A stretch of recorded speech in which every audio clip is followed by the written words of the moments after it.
प्यारे मेरे भाइयों और बहनों, आप सबको दो हाथ जोड़ के प्रणाम, नमस्कार। आज मैं फिर आपके सामने उपस्थित हूँ भगवान श्री कृष्ण द्वारा अर्जुन को दिए हुए ज्ञान के संदर्भ में कुछ बातें प्रस्तुत करने के लिए। जैसे कि जो ज्ञान भगवान श्री कृष्ण जी ने द्वापर युग में अर्जुन को दिया था, लेकिन आज भी वो ज्ञान कितना यथार्थ, सटीक और अच्छा जीवन जीने के लिए प्रेरणा का स्रोत बना हुआ है। आज इसी कड़ी में मैं आपको ये बताने का प्रयास करूंगा कि 3 प्रकार के जो लोगों की प्रवृत्ति होती है, सात्विक प्रवृत्ति, राजसी प्रवृत्ति और तामसिक प्रवृत्ति, इन तीनों प्रवृत्ति के व्यक्तियों को किस प्रकार का भोजन भी प्रिय होता है, ये भी भगवान श्री कृष्ण जी ने अपने ज्ञान में अर्जुन को बताया था। तो इस प्रकार से मैं इन तीनों प्रवृत्तियों के व्यक्तियों के भोजन जो प्रिय है उसके बारे में आपसे बताने का प्रयास करूँ। आयु, बुद्धि, बल और आरोग्य को, सुख और अपने शरीर को सही मायने में जो तंदुरुस्त रखने वाले, जिससे आपकी मन और बुद्धि भी सही कार्य करे, लोगों की भलाई के काम करे, जगत में आप एक अच्छे इंसान बने, तो किस प्रकार का सात्विक व्यक्ति जो है वो भोजन करता है। ऐसे प्रकार का भोजन करता है जो आयु, बुद्धि, बल, आरोग्य, सुख और प्रीति को बढ़ाने वाले, रस युक्त, चिकने, स्थिर रहने वाले, स्वभाव से ही जो मन को प्रिय लगे, इस प्रकार का भोजन सात्विक पुरुष करता है। यानी कि रस युक्त मतलब जैसे कि फल आदि का सेवन, दूध, घी, मक्खन, दही, इस प्रकार से जिनमें चिकनाई हो, जो स्वभाव से ही प्रिय व्यक्ति को लगने वाले भोजन है, वह सात्विक पुरुष ऐसा भोजन करता है। दूसरे प्रकार का व्यक्ति जो राजसी प्रवृत्ति का है, वह कैसा भोजन करता है, इसके बारे में वर्णन करते हैं। कड़वे, खट्टे, लवण युक्त। लवण युक्त का मतलब यह है जिसमें नमक बहुत तेज हो, बहुत गर्म, तीखे, रूखे, दाहकारक और दुख, चिंता तथा रोगों को उत्पन्न करने वाले आहार अर्थात भोजन करने के पदार्थ राजसी पुरुष को प्रिय होते हैं। और तीसरे प्रकार के जो भोजन अध पका, यानी कि जो अच्छे तरह से पका ना हो, आधा कच्चा और आधा पका, इस प्रकार का भोजन रस रहित, जिसमें रस ना हो, जो खुश्क हो, जो रूखा भोजन हो, दुर्गंध युक्त, जिसमें किसी प्रकार की कोई तीक्ष्ण बदबू भी हो, बासी और अपवित्र भोजन जो होता है, ये भोजन तामसी प्रवृत्ति के व्यक्ति को प्रिय होता है। इसी प्रकार से अब मैं कुछ ऐसे प्रकार के तपों के बारे में बताना चाहूँगा या वर्णन करना चाहूँगा कि तप कितने प्रकार के होते हैं और कैसे व्यक्ति किस तप को करते हैं। देवता, गुरु और ज्ञानी जनों का पूजन, पवित्रता, सरलता, ब्रह्मचर्य और अहिंसा, ये शरीर संबंधी तप कहा जाता है। जो उद्वेग न करने वाला, प्रिय, हितकारक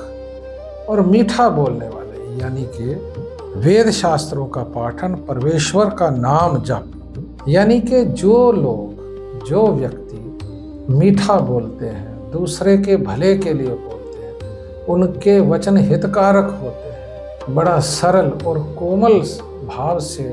वाणी का प्रयोग करते हैं, जिसमें दूसरे का हित छुपा होता है, तो इस प्रकार के तप को वाणी का तप कहा जाता है। तीसरा तप मन की प्रसन्नता, शांत भाव, भागवत चिंतन करने का स्वभाव, मन का निग्रह और अंतःकरण के भाव की भली भांति पवित्रता, इस प्रकार ये मन संबंधी तप का था। यानी कि मन के अंदर भी हम अच्छे विचार सोचें।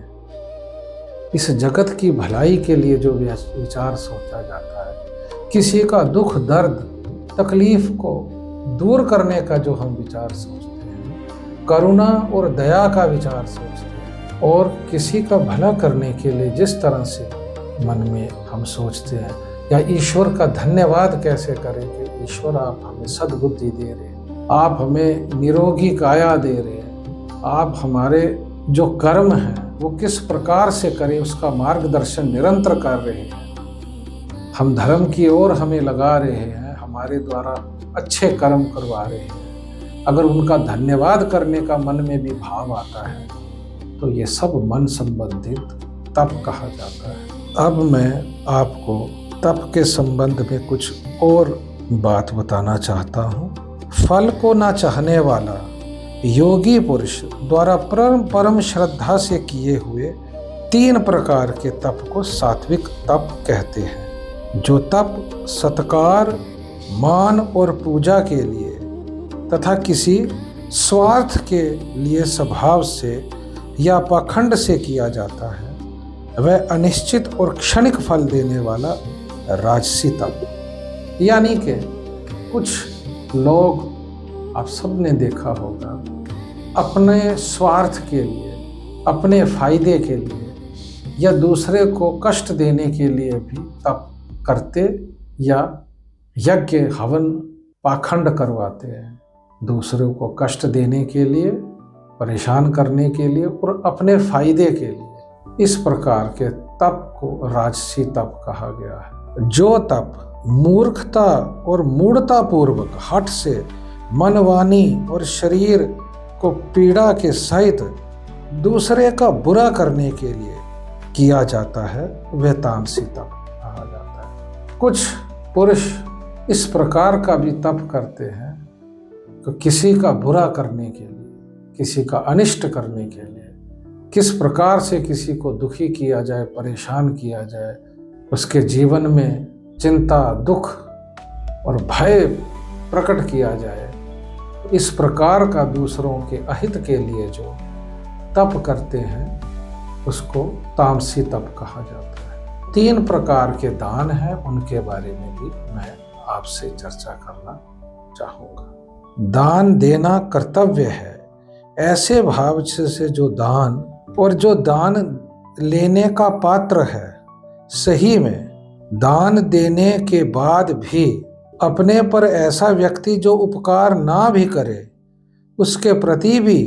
जो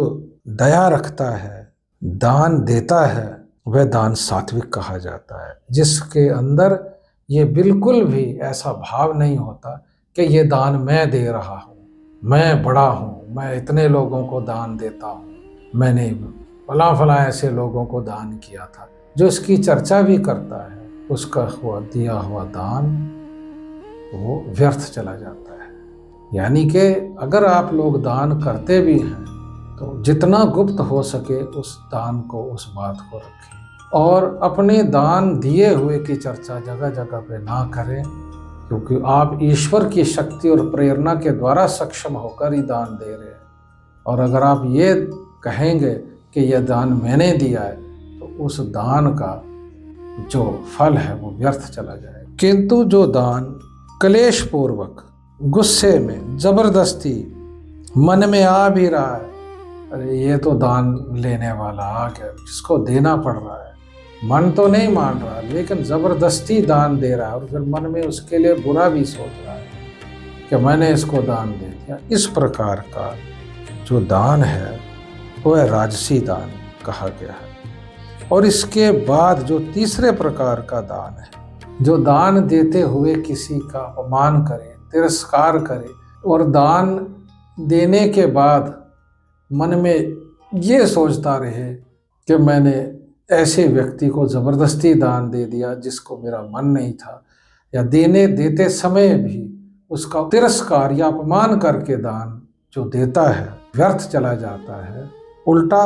वह दान देने से व्यक्ति को पाप ही लगता है। वह दान तामसी दान कहा जाता है। अब मैं आपको ईश्वर भगवान श्री कृष्ण जी क्या कहते हैं कि जो सृष्टि करता है, समस्त चराचर जगत का स्वामी है, जिसके प्रभाव से ही अनंत ब्रह्मांडों में, अनंत लोकों में जीव विचरते हैं, सृष्टि चलती है, वह समस्त प्राणियों में किस प्रकार के व्यक्ति को अपना परम भक्त समझते हैं। विशुद्ध बुद्धि से युक्त, यानी कि जिसकी बुद्धि शुद्ध हो, जिसकी बुद्धि में गलत और गंदे विचार ना आते हो, हल्का, सात्विक और नियमित भोजन करने वाला, ना जो ज्यादा करता हो ना कम करता हो, तो सात्विक और नियमित भोजन करने वाला, शब्द आदि विषयों का त्याग करके एकांत और शुद्ध देश का सेवन करने वाला, सात्विक धारण शक्ति के द्वारा अंतःकरण और इंद्रियों का संयम करके मन, वाणी और शरीर को वश में कर लेने वाला, राग द्वेष को सर्वथा नष्ट करके भली भांति दृढ़ वैराग्य का आश्रय लेने वाला तथा अहंकार, बल, घमंड, काम, क्रोध और परिग्रह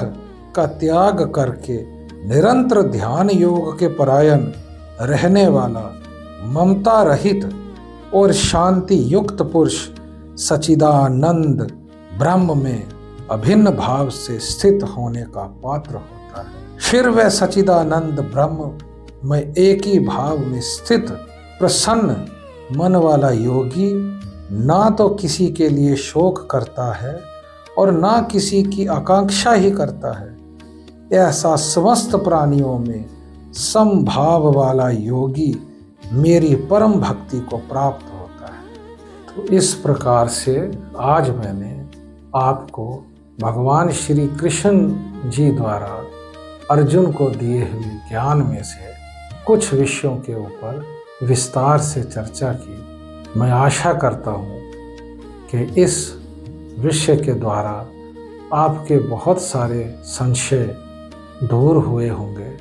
आपका बहुत बहुत धन्यवाद। प्रणाम।